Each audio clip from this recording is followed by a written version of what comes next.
चला तर मित्रांनो, आज आपण बघूया शिकू मराठी आनंदाने इयत्ता 6वी या पाठ्यपुस्तकातील कविता क्रमांक 4 आम्ही महाराष्ट्र कन्या याचा स्वाध्याय. प्रश्न 1. आकृतिबंध पूर्ण करा. अ. पहाट भक्तिमय करणाऱ्या.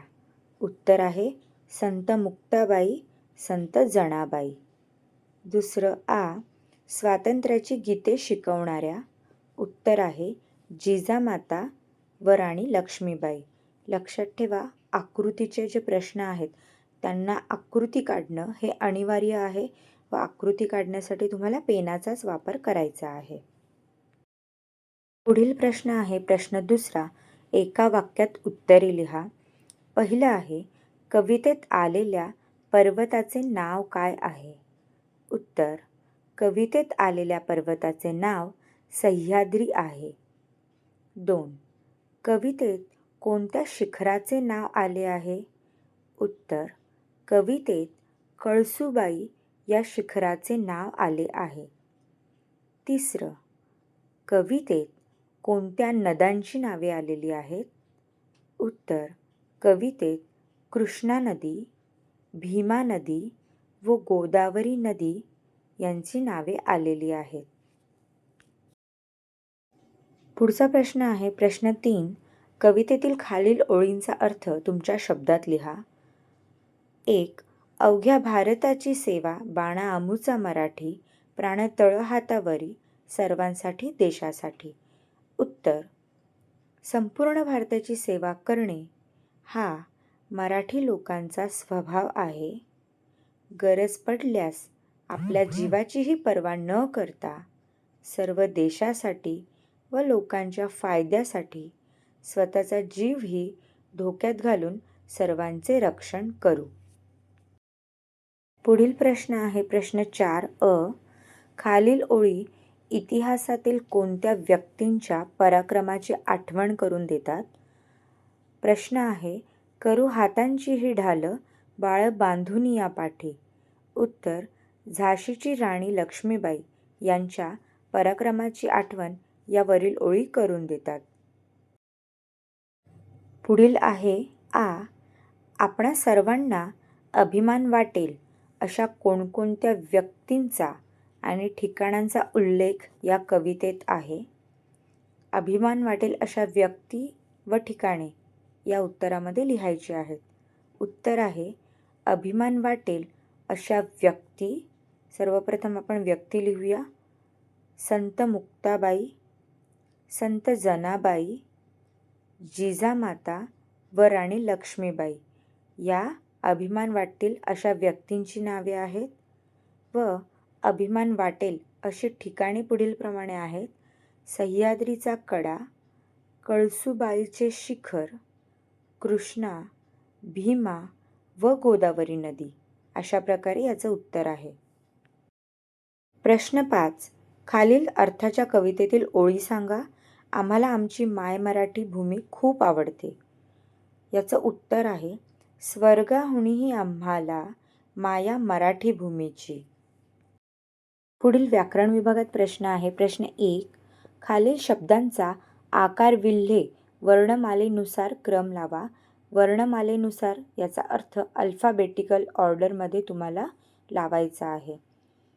इथे प्रश्न आहे कन्या, माय, पहाट, भूमी व हात.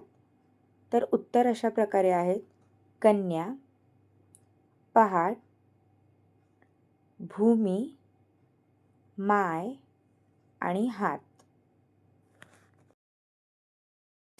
पुढील प्रश्न आहे प्रश्न 2. खाली दिलेले शब्द वाचा.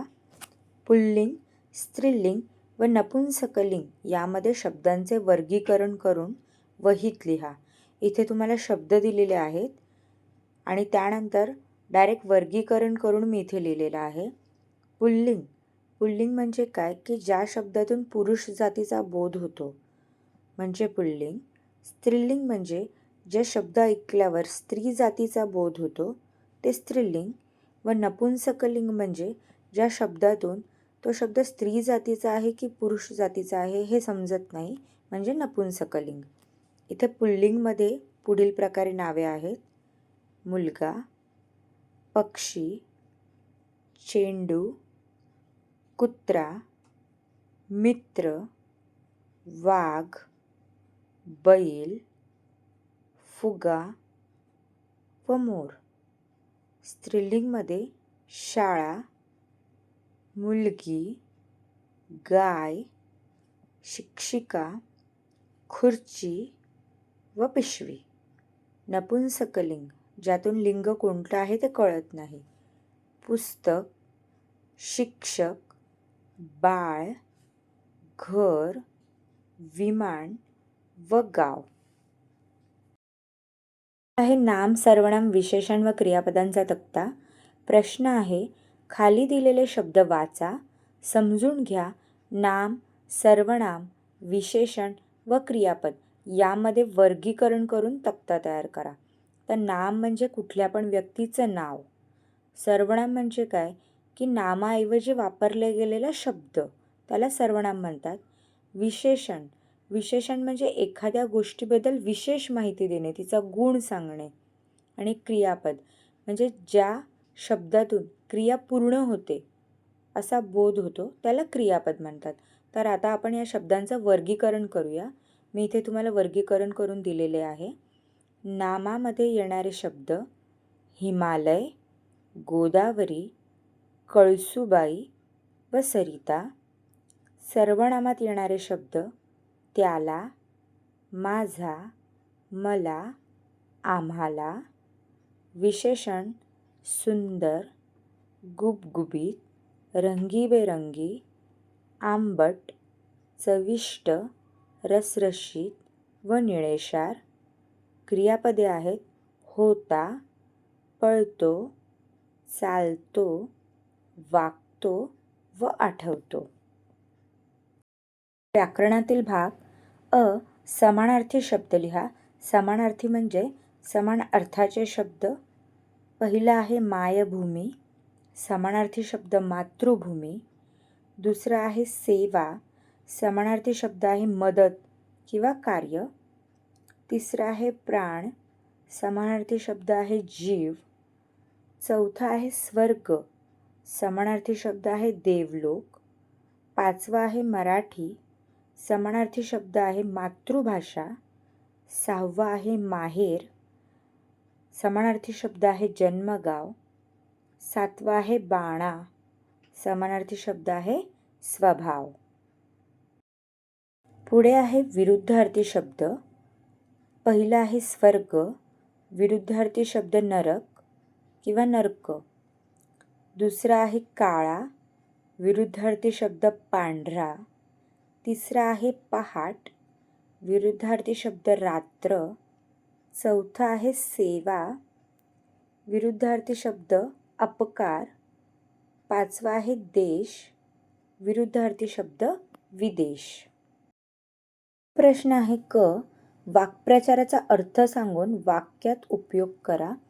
वाक्प्रचार म्हणजे शब्दांचा असा समूह की त्यातील जे शब्द आहेत त्यांचा शब्दशः अर्थ न घेता वेगळ्या स्वरूपात अर्थ घेणे.